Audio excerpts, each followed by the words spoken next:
झाली, सगळी सिद्धता झाली. आता महाराजांची कधी स्वारी आली तरी काही चिंता नाही. आकाशाला अंत नाही, क्षितिजाला सीमा नाही आणि माणसाच्या मूर्खपणाला तर मर्यादाच नाही. या पुरुषाच्या कुलदीपकांचे सगळे व्यवहारच उरपटे. आम्ही सामान्य माणसे काय रंगढंग करायचे ते तरुणपणी करतो आणि म्हातारपण आलं म्हणजे आपण देवपूजेला लागतो. पण या कुरुवंशातल्या राजांचे आणि राजकुमारांचे नेमके या उलट. भर यौवनात ही मंडळी रणांगणावरती धडपडतील, नाहीतर नाक मुठीत धरून परमार्थाच्या मारी तरी लागतील.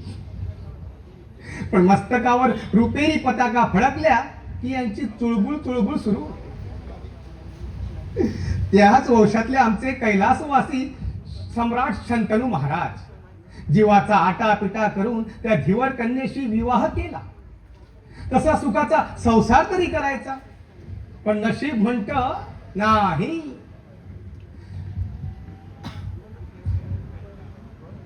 दोन पुत्रांचा जन्म, पण नशिबी काहीच नाही. वाटलं होतं गंगापुत्र भीष्मराज तरी बोलल्या शब्दाला जागतील, पण कसलं काय आणि कसलं काय. काय मौज आहे फार. दोन तपावर आपलं यौवन झिजून या गंगापुत्राने कडकडीत वैराग्य आचरलं. सामंत या नात्याने रात्र गादीची सेवा देखील केली आणि सर्वत्र आपला दरारा बसवला. पण 50ची झुळूक लागली आणि या वटलेल्या वृक्षाची चलबिचल सुरू झाली. अंबा, अंबिका, अंबालिका, एक नव्हे, दोन नव्हे, तीन राजकन्या. ब किती शुक्राचा जोर. मग मी विचारतो, ही एवढी मोठी बतावणी करायचीच कशाला? प्राक्तन म्हणतात ते हेच. पण चंडोला, तू आणि हे काय नृत्य गायनाची बैठक आज महालात उन्मत्तपणाची मजल येतवर गेली. उचल या आज्ञा केली म्हणून. महाराजांनी आज्ञा केली म्हणून तुम्हा सेवकांना स्वतःची बुद्धी काय आहे की नाही? उचल म्हणते ना. जशी आज्ञा. दादा, तुमच्या उघड्या डोळ्यांनी पाहून घ्या विचित्र वीर्यांचा हा उन्माद. माझ्या मनाचा तोल मी सहजासहजी जाऊ देत नाही. पण आज राजवैद्य म्हणाले विचित्र वीर्याला राजयक्ष्माची भावना झालेली दिसते. चिंता करण्यासारखी स्थिती नाही, पण थोडं जपायला हवं म्हणाले. पण जपून जपणार तरी किती? कोणती आकांक्षा घेऊन 2 तपापूर्वी मी या राजगृहात पाऊल ठेवलं आणि कोणतं भवितव्य माझ्या वाट्याला वाढून आलं. एकतर गेला आणि आता ही दुसऱ्याची ही आता अशी अवस्था. खरोखर फार जपायला.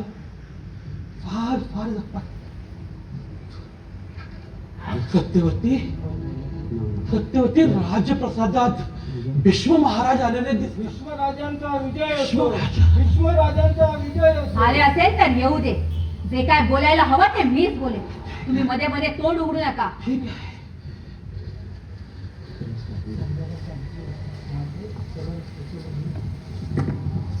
सम्राटांचा विजय असो.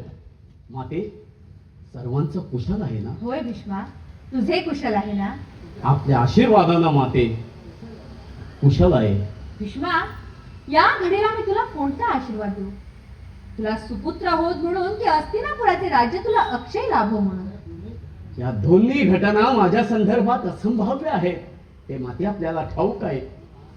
मग आजाची क्रूर चेष्टा कशासाठी? चिरंजीवी हो. भीष्मा, तुझ्या पराक्रमाचा वृत्तांत आम्ही ऐकला. खरोखरच काशी राजाच्या कन्या फार भाग्यवान आहेत.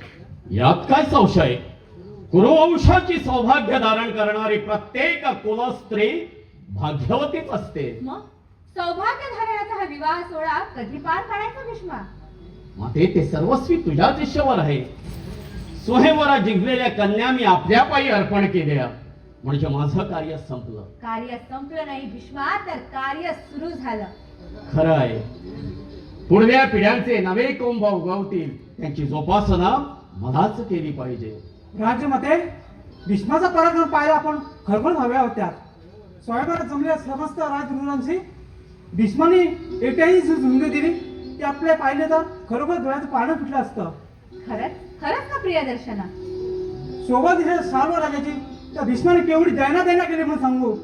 त्यांच्या रथाचा स्वार्थ मारला, अश्व मारले, शाल्वाची धनुष्य तोडले, त्यांचे मुकुट उडवले, कपडे फाडले आणि ज्या रथात राजकन्या बसल्या होत्या त्या रथापुढे त्याला जीव घेऊन पळायला लावले. खरंच भीष्मा तू धन्य आहेस.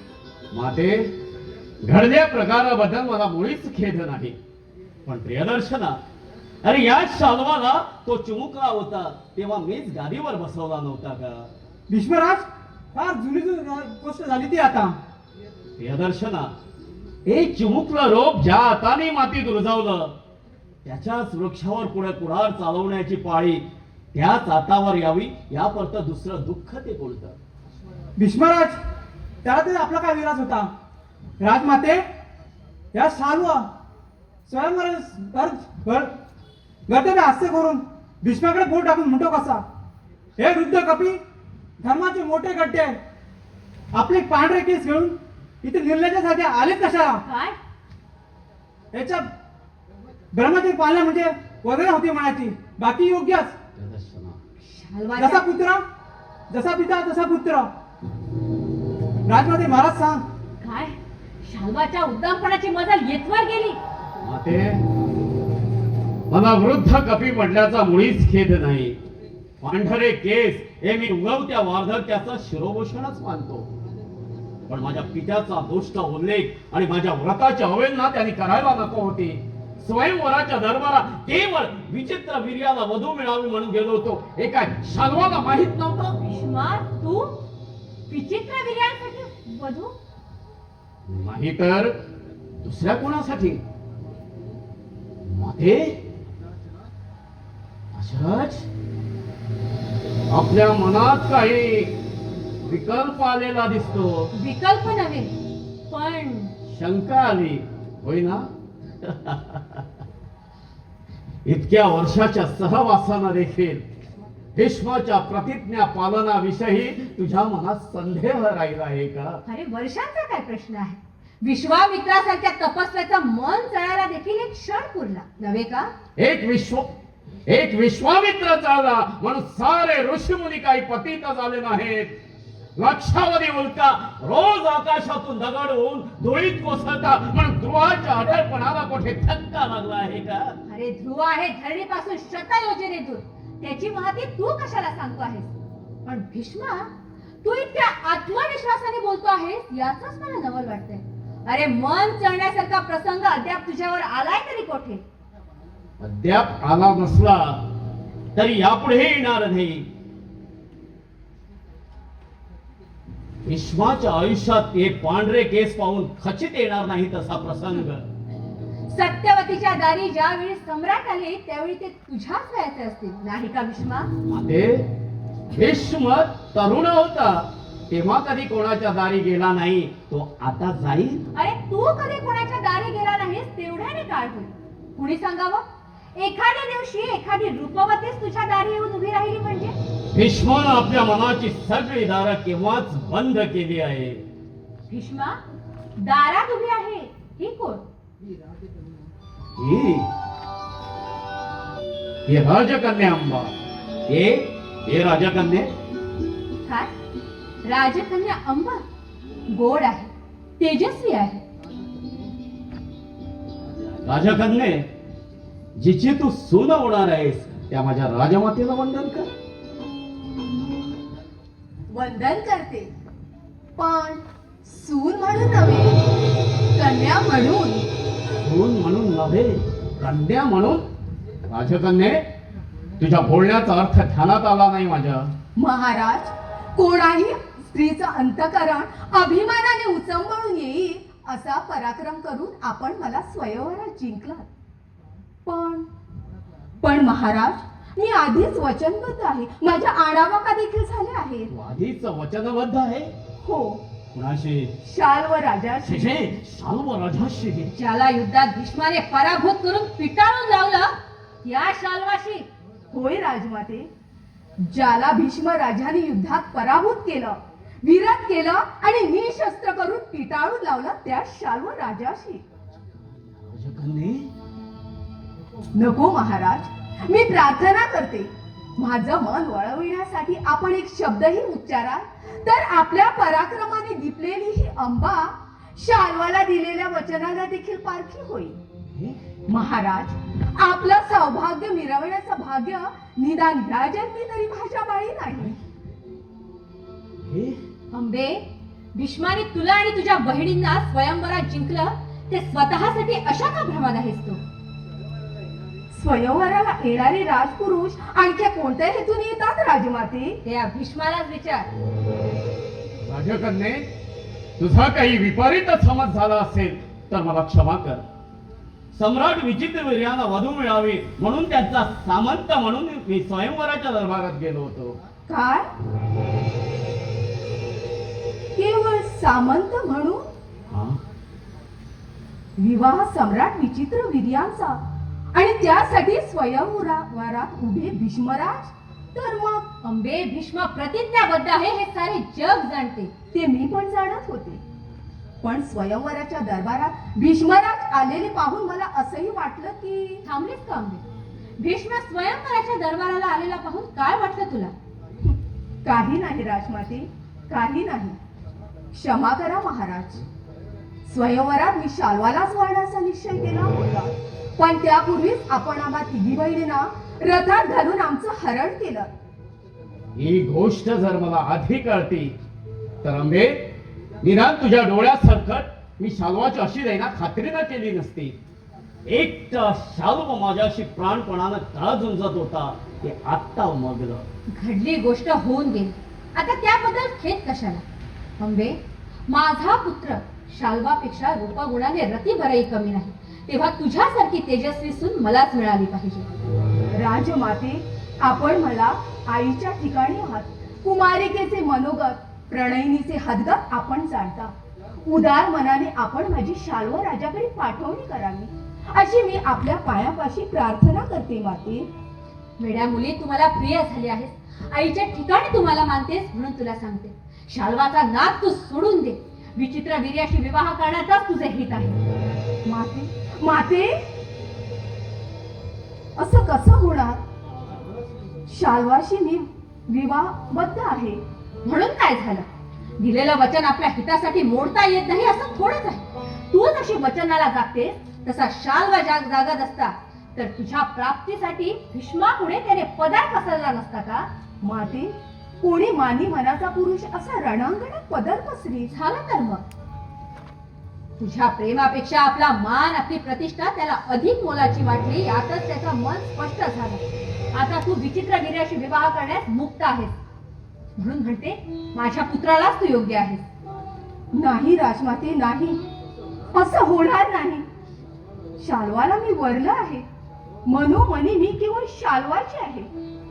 शाल्वावर माझं प्रेम आहे. माते, माझ्या प्रेमाच्या पूर्ततेसाठी तरी मला शाल्वाकडे जाऊ दे माते. प्रेम प्रेम प्रेम अंबे वेडे,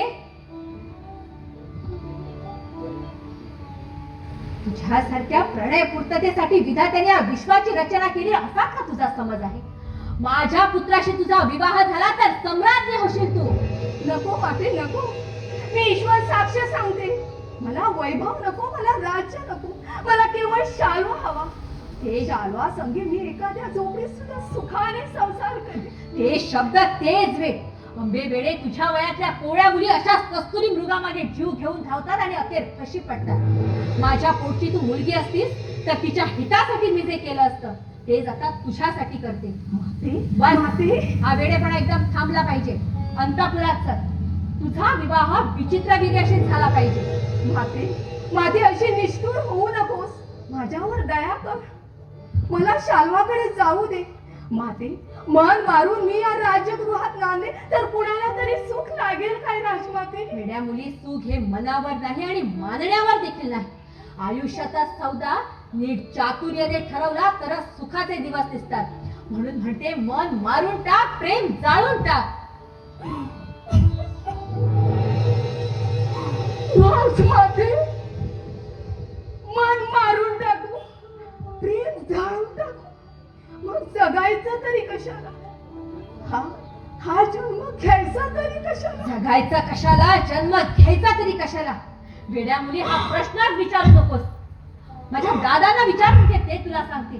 प्रत्यक्ष बृहस्पतीला देखील विचारलंस ना तरी देखील या प्रश्नाचं तुला उत्तर मिळणार नाही. चल अंतपुरात चल, तुझा विवाह विचित्र वीराशी झाला पाहिजे. महाराज महाराज, आपण धर्मज्ञ आहात. स्वयंवरात मला जिंकून आपण माझे स्वामी झाला आहात. महाराज महाराज, मी आपले पाय पडते, पदर पसरते.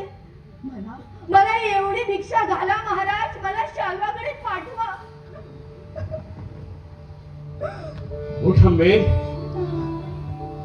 जे तुझ्या हक्काचं आहे त्यासाठी तुला कोणाचे पाय धरायची वा भीक मागायची गरज नाही. या व्रतस्थ भीष्माला प्रीतीची भावना वर्ज असली तरी स्त्री हृदयाबद्दल त्याच्या मनात नितांत भक्तीच आहे. प्रियदर्शना, रथ सिद्ध कर आणि तू जातीनं अंबेला शाल्वाकडे नेऊन पोचव. भीष्मा, हा उघड उघड वेडेपणा आहे.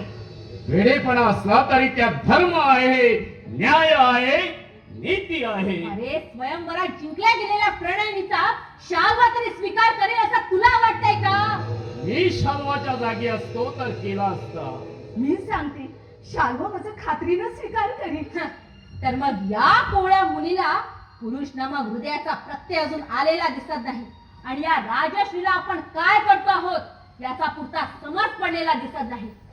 भीष्मा, अंबेला शाल्वाकडे पाठवण्याचा तुझा निश्चय असेल तर कुशाल पाठव, पण त्यानंतर जे घडेल त्या सगळ्या परिणामाचा तू एकटा धनी असशील हे मात्र विसरू नकोस.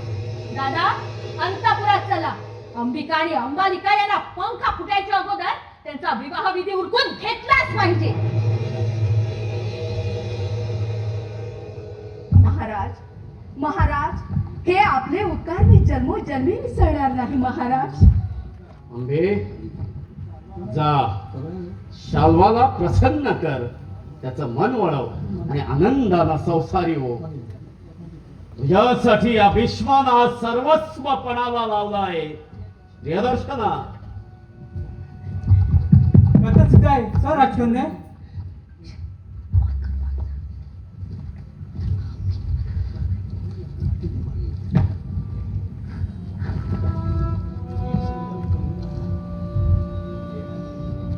हे वृद्ध कपी, हे राजश्री, तू धर्मज्ञ आहेस, तू सत्यसंग आहेस, तू प्रतिज्ञाबद्ध भीष्म आहेस. देवव्रता, देवव्रता, अरे भीष्माला वेढालेल्या देवव्रता, खरं सांग, अरे शाल्वाच्या भाग्याचा तुला येवा तर नाही ना वाटला?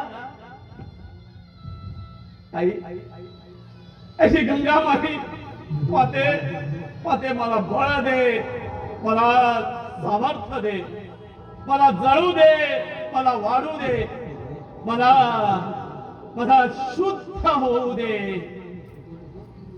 केस पिकलं तसं मन देखील पिकू दे. आई,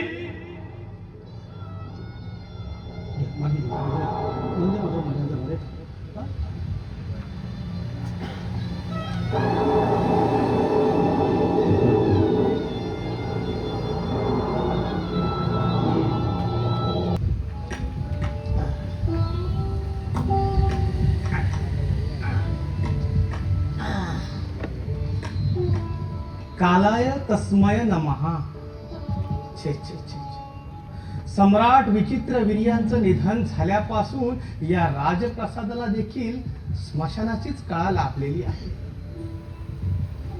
जाऊ द्या, आपण फक्त आपल्या पुरता विचार करावा. कसा विपरीत प्रसंग घडायच्या अगोदर आपण आपला गाव गाठलेला बरा. इथं आलो तेव्हा फक्त ही पळशीची पुंजी होती.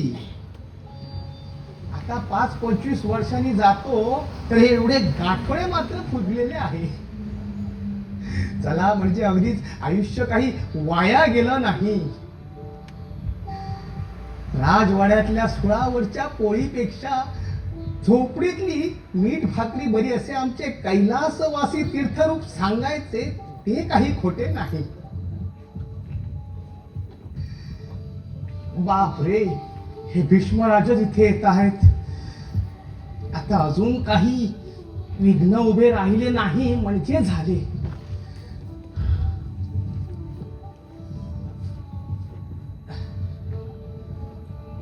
चंडोला, निघालास?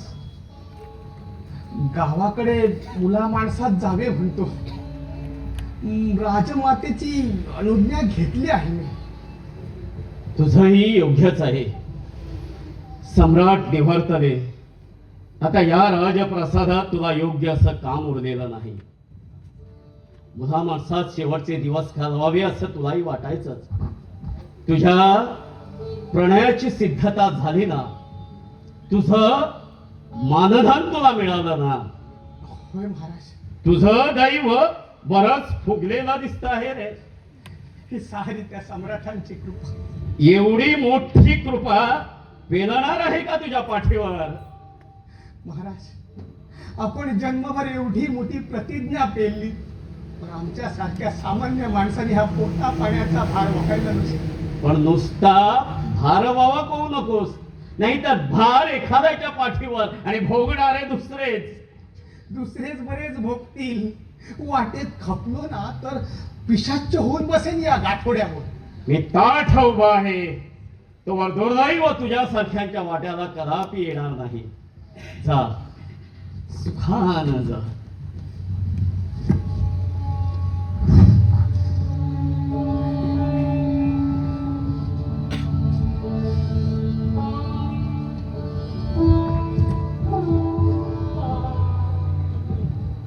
चंडोल गेला, उद्या धिवरही जाणार. मी निष्पर्ण मात्र रुजवाय या राजभूमीच्या वेशीत. या राजगृहात मला फळ नाहीत. कुरुवंशाच्या संसारावरले सगळे आघात मी अलिप्तपणे सोसले. पदोपदी आकाशात स्वतःच कोरलेले द्रव कोसळून पडताना न्याहाळले. तरी भीष्मा, तुला मुक्तता नाही. मन म्हणतं तीर्थक्षेत्र पाहावी, गंगा किनारी तपस्या करावी, कैलासाच्या पायथ्याशी जीवित यात्रा संपवावी. पण दैव बोलत, भीष्मा असा जातोस कुठं? ते अखेरचे तीर्थक्षेत्र अद्याप फार दूर दूर आहे. आता कोठी पहिली पिढी संपली, दुसरी तर अजून गर्भातही अवतरली नाही. तरी देखील भीष्मा, माणूस माणूस म्हणता त्या दिव्य प्राणाची सुंदर मूर्ती घडवण्याचा हा खेळ तुला खेळलाच पाहिजे भीष्मा, खेळलाच पाहिजे.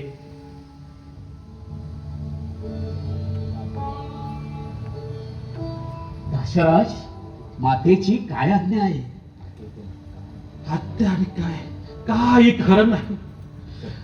गंगा पुत्राला आपण वनवासी केला म्हणून हा भोग आपल्या नशिबाला लागला असं तिचं म्हणणं आहे. अंतपुरातील रिकामा पाळणं हलवत ती म्हणते, मम बाळ कुणी नेलं ग बाई, मला बाळ कुणी नेलं.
देवव्रता देवव्रता देवव्रता माते, तू मला देवव्रता म्हणून हाक मारलीस.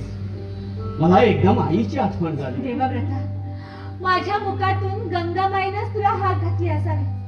माते, मला देवव्रता म्हणून हाक मारण्याची तुला आजच इच्छा का झाली? देवव्रता, माझा विचित्र प्रिय गेला त्याच दिवशी माझ्या दृष्टीतला भीष्मही मावळला. आता मला तू दिसतो आहेस, माझाच तसा गंगामाईचा पुत्र देवव्रत. माते, तो देवव्रत कधीच संपला. देवव्रताने आपल्या प्रतिज्ञेचा उच्चार ज्या क्षणी केला त्या क्षणी तो देवव्रत गंगा किनारीच भस्म झाला. आता उरलाय मी भीष्म, प्रतिज्ञा पालन करणारा भीष्म.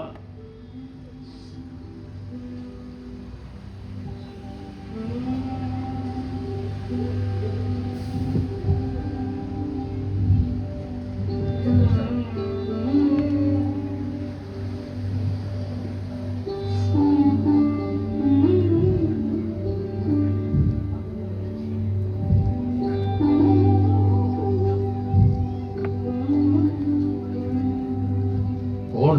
प्रियदर्शन, तू कधी आलास? अंबेला शाल्वाकडे पोचती केली ना? शाल्वानं तिचा स्वीकार केला ना? अरे बोल बोल लवकर, सगळं काही सुरळीतपणे पार पाडलं ना?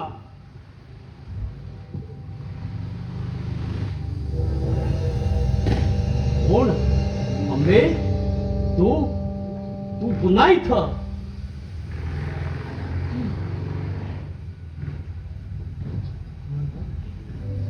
महाराज, शाल्वानं माझा धिक्कार केला, त्यानं मला परत पाठवलं. छे छे, असं होणार नाही. तुझा धिक्कार करण्याची शाल्वाची हिंमत नाही. शस्त्र बलावर शाल्वाला मी तुझ्याशी विवाह करायला भाग पाडीन. महाराज, अंबेच्या विवाहाबाबत आपल्याला शस्त्रबाण वापरता येणार नाही. अरे पण ते का म्हणून? अंबेशी विवाह करण्याबाबत शाल्वराज वचनबद्ध होता. होय, पण ते स्वयंवरापूर्वी स्वयंवरात आपण शस्त्रबलाने शालाचा पराभव करून अंबेला जिंकली. आता सगळी परिस्थिती बदलली आहे. अरे परिस्थिती बदलली म्हणून दिलेला शब्द कधी बदलेल का? आपल्याच कृत्यामुळे शालाचे शब्द पुसून टाकलात. त्यात शालाचा आता काय दोष आहे? शालूच अंबेशी काल काल तरी वेळ करणं शक्य नाही.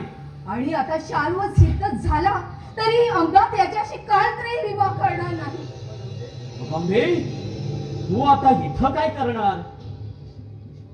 भीष्मराज, या प्रश्नाचं उत्तर आपण द्यायचं आहे. अंबेने नव्हे की शाल्वाने नव्हे. वेड्या मुली, पुरुष हृदयाचा प्रत्यय तुला आला म्हणायचा तर. माते, मी कबूल करते, मी फसले. वेडे माझे जर वेळेस ऐकतीस तर या कुरुवंशाची तू भाग्य विधात्री झाली असतीस. पण आता ती वेळ निघून गेली आहे. माते, मी शाल्वाचे पाय धरले, प्रार्थना केली. परोपरीनं मी समजावून सांगितलं की भीष्म राजाने माझं केवळ अज्ञानानं हरण केलं होतं म्हणून. पण शाल्वानं माझा एक शब्द सुद्धा ऐकून घेतला नाही. उलट तो मला म्हणाला, ते मला नको, या भीष्मालाच सांग. शाल्व असं घडणार याची मला खात्रीच होती. शाल्व देखील बोलून चालून एक पुरुषच आहे, तो दुसरा काय करणार? शाल्व मला म्हणाला, तू माझी दुर्भाग्य विधात्री आहेस. तुझ्या पायी माझी एवढी विटंबना झाली. भीष्माच्या रथात बसून भीष्माचा सगळा परिक्रम तू प्रणयीच्या दृष्टीतून पाहत होतीस. असत्य, असत्य, हे धांगात असत्य आहे असं तू शाल्वाला का नाही सांगितलं? महाराज, उभ्या आयुष्यात या अंबेने कधीही असत्य भाषण केलं नाही. मग मी शाल्वाला खोटं कसं सांगू? अंबे, महाराज, झाले घडले याचा मला मुळीच खेद नाही. शाल्व मला म्हणाला, जा, मी तुझा स्वीकार करू शकत नाही. ज्यानं तुला जिंकलं आहे त्या भीष्माशीच विवाह लाव. अशक्य, अशक्य, सर्वथा अशक्य अशक्य. का म्हणून? धर्माच्या वल्गना करणाऱ्या भीष्माला धर्माचं पालन केलंच पाहिजे. भीष्म स्वयंवरात जिंकल्या गेलेल्या प्रणयनीचा पाणी ग्रहण स्वतः करावा ही धर्मनीती आहे. याची जाणीव मी का आपल्याला करून द्यायला हवी? माते, मध्ये मी प्रतिज्ञाबद्ध आहे, मला अंबेशी विवाह करता येणार नाही. महाराज, हा हट्ट, हा दुराग्रह कशासाठी? आपण धर्मज्ञ आहात. स्वयंवरात मला जिंकून आपण माझे स्वामी झाला आहात. महाराज, मी आपले मन जाणते, आपण माझे मन जाणता. महाराज, महाराज, मी आपले पाय धरते, पदर पसरते. आपण माझा स्वीकार करा महाराज, आपण माझा स्वीकार करा. वेळेमध्ये ते शक्य असतं तर या भीष्मापुढं पाय धरायचे आणि भीक मागायची गरज असते का? अंबे, अगं तुझ्या तेजानं देव देखील दिसतील, मग भीष्म तुझ्या पुढं नतमस्तक होईल, यात नवते काय? पण अंबे, भीष्म या जन्मात स्वतःच उच्चारलेल्या प्रतिज्ञेचा बंदी आहे, बंदी. भीष्मा, अरे दुर्दैवाच्या चक्रव्यूहात सापडता क्षणी काय आहे तुझी दुर्दशा? म्हणते दुर्दैवाच्या चक्रव्यूहात माझे पाय फसले असले तरी माझं मस्तक स्थिर आहे. सुंभ जळला तरी तीळ जळत नाही म्हणतात ना, ते काही खोटं नाही. भीष्माने अंबेशी विवाह कर आणि संसारी हो. प्राप्त परिस्थितीत तुला दुसरा धर्मच राहिलेला नाही. माते, भीष्माचं वर्तन धर्माच्या चौकटीत बसत नसेल तर धर्माची चौकट बदलेल, पण भीष्म बदलणार नाही. महाराज, महाराज, हा हट्ट कशासाठी महाराज? भीष्मा, तुझ्या प्रतिज्ञेचा भंग झाला म्हणजे कल्पांत तर होणार नाही ना. महाराज, या आपल्या दुर्गात न्याय नाही, नीती नाही आणि धर्म तर नाहीच नाही.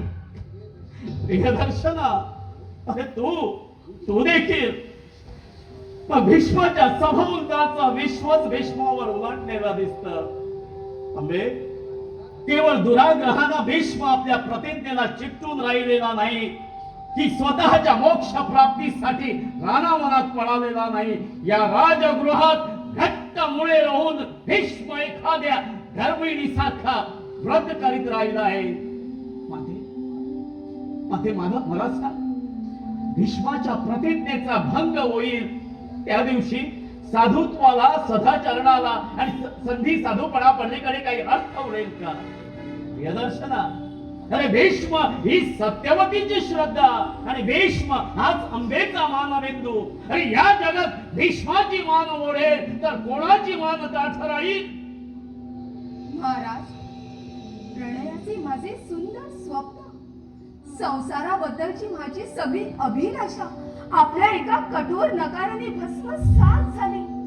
ना माहेर ना सासर अशी ती निर्वासित होणार.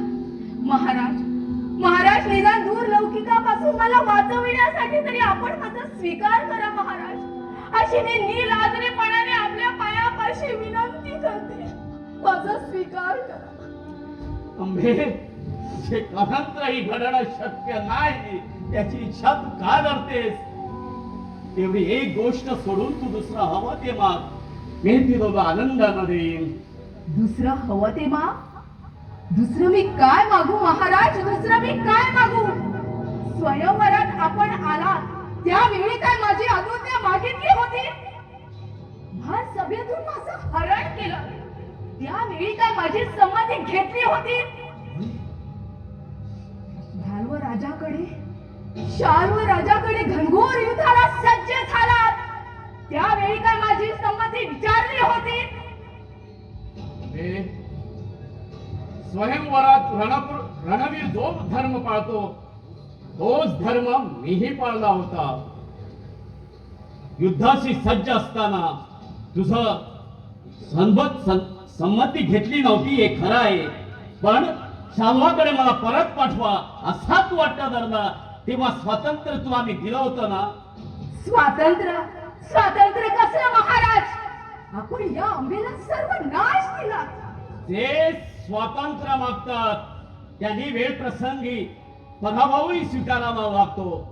प्रतिज्ञा पालनाचं स्वातंत्र्य भोगणाऱ्या भीष्मानं आपल्या वाट्याला आलेला दारुण मनोभंगही सोसला नव्हे का अंबे?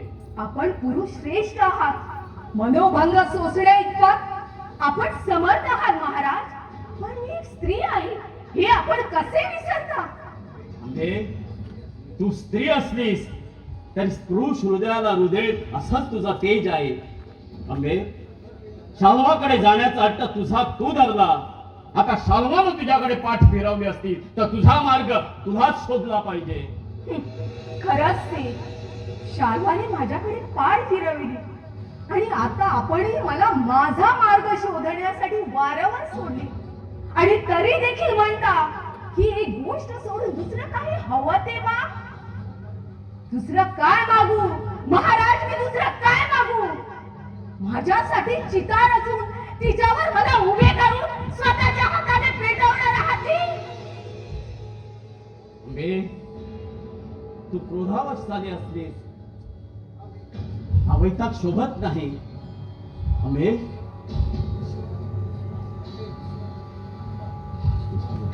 भीष्मा, अंबेचा प्राण घेण्याची तुझ्यात हिंमत नाही. तुझ्या व्रतात तेवढं सामर्थ्य नाही. तुझ्या ब्रह्मचर्यात तेवढा पुरुषार्थ नाही. गर्विष्ठा, अरे तुझ्या ब्रह्मचर्याचा मात चढला आहे.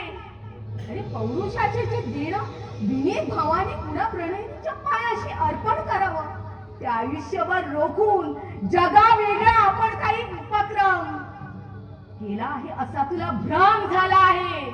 पण कारण तुझ्या ध्यानात येत नाही की तुझा जन्म देखील एका स्त्रीच्या पोटीत झाला आहे. तरी माता पिताची वासना सुफल झाली म्हणून तर तू या जगात अवतरलास. अरे स्त्री द्वेष्ट्या शंतनूच्या आयुष्यात गंगा आली म्हणून तर तुझा जन्म झाला. नाही तर अष्टवसूंच्या प्रमाणे खितपत पडला असतात युगायुगांच्या शापात. अंबे, तू क्रोधावस्थाने असली तरी भीष्माला तुला विवेक सोडता येत नाही. भीष्म उत्तराला दुरुत्तर करतो पण दुरुत्तराला दुरुत्तर करण्याची भीष्माची रीत नाही. अंबे, पुन्हा सांगतो, शांत चित्तानं ऐक. जी मागणी तुझी ऐकून कधी काळी देवव्रत हर्षभरित झाला असता हीच मागणी या व्रतस्थ भीष्माला कदापि पुरी करता येणार नाही. एवढी एक गोष्ट सोडून तू दुसरा हवं ते माग. दुसरं काही मागायचं झालं तर ते तुझ्या सारख्या कर्मधारी देवाशी कशाला मागू. मागायचं झालं तर त्यासाठी मी उमेसाठी कट्टर तपश्चर्या करीन. तुझ्यापेक्षाही उग्र व्रत आचरीन आणि महादेवाला प्रसन्न करून घेईन. अरे अरे एका निष्पाप मानिनीचे जीवन उद्ध्वस्त करणाऱ्या भीष्मा, अरे भेकडा, शाल्वाला जसा विरोध करून तू रणांगणात पळायला लावलास तसा तू माझ्या रथापुढे जीव घेऊन पळताना मी कधी पाहिन असं मला झालं आहे. दे दे मला तुझा पराभव. मधोन्मत्ता रणांगणात तू शरपंजरी पडावास आणि स्वतःच्या डोळ्या देखत या कुरुवंशाचा कुलक्षय झालेला तू पाहावास असे या कुमारिकेला डोहाळे लागले आहेत. दे दे मला तुझा कुलक्षय. तथास्तु अंबे, तथास्तु. अंबे, जे तुझ्या हक्काचं आहे ते भीष्माला तुला देऊ शकलं नाही. जे देण्यात देवव्रताला सार्थक वाटलं असलं तेही भीष्म तुला देऊ शकला नाही. पण अंबे, तुला देण्यासाठी एकच गोष्ट या भीष्माजवळ आहे, तो म्हणजे भीष्माचा पराभव आणि भीष्माचा मृत्यू. या पृथ्वी तलावर मला जिंकेल असा कोणी नाही आणि मला जिंकल्याशिवाय मला मरणही लाभणार नाही. म्हणून अंबे, मी तुला वर देतो की प्रदीर्घ आयुष्याचा शाप वगणारा भीष्म शिखंडीच्या रूपानं तुझा पुनर्जन्म होईल तेव्हा तुझ्याच हातानं मरण पत्करीन. नको नको, मला तुझा वर देखील नको. मला हवं आहे ती मी माझ्या आत्मबलावर मिळवी आणि ते मला या जन्मात मिळणार नसेल तर अग्निकाष्ठ भक्षण करून मी माझ्या देहाचा त्याग करीन. पण लक्षात ठेव भीष्मा, सुडाची पेटची चूट घेऊनच मी पुनर्जन्म घेईन. आणि गंगापुत्रा, तुझ्यावरून जीव ओवाळून टाकणाऱ्या अंबेला विसरलास पण तुझा जीव घेणारा तुझा नाश करणाऱ्या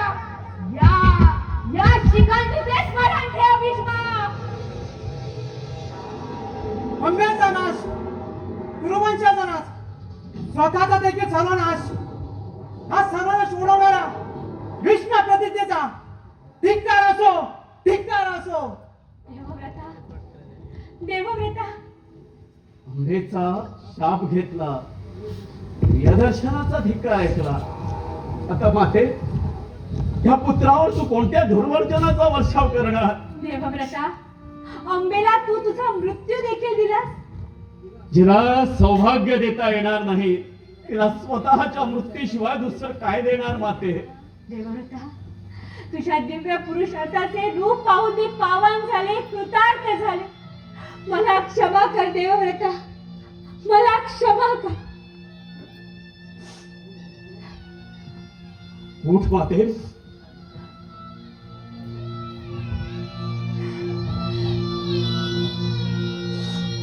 माते, शांत हो. भीष्मानं आपल्या व्रताला कधीही शासन मानलं नाही. जे अटळ होतं तेच घडलं. आपली प्रतिज्ञा हे भीष्माला कधीच वाटलं नाही. मग खेद कशासाठी आणि का करायचा?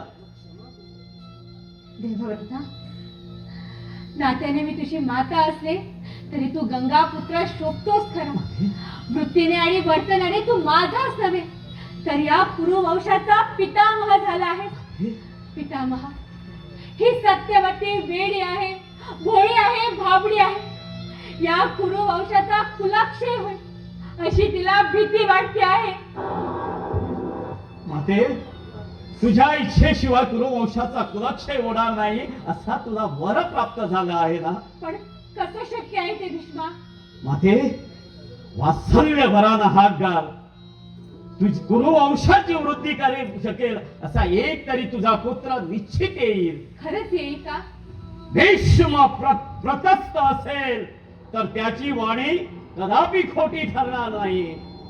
आई गंगामाई, तुझ्या भीष्माची वाणी खरी करण्याकरिता तरी माझा पुत्र मला परत दे बाई, माझा पुत्र मला परत दे. मनोमनी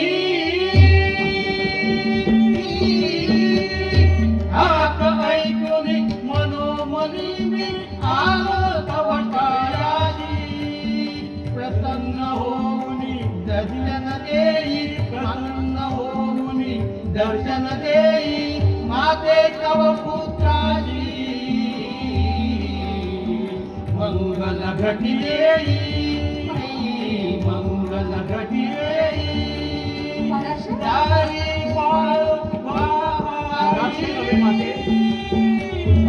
गंगादेवी बोललेला पुत्र कृष्ण दिवेपायन व्यास. पराशर पुत्र व्यास, बरा व्यासा. राजमाते, तू भाग्यवान आहेस.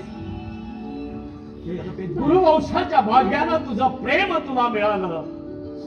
हा वंश वृक्ष या भूमीत रुजेल, डौलात तरारेल आणि कालांतरानं फळभरानं लवेल देखील. पण देवव्रता, तुझं रावलेलं श्रेय कुठे आहे?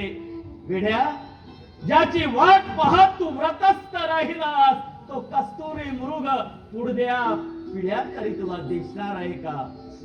कुणास ठाऊक. भीष्माच्या प्रदीर्घ आयुष्यातील एक अध्याय संपला. उद्यापासून दुसऱ्या पर्वाला प्रारंभ.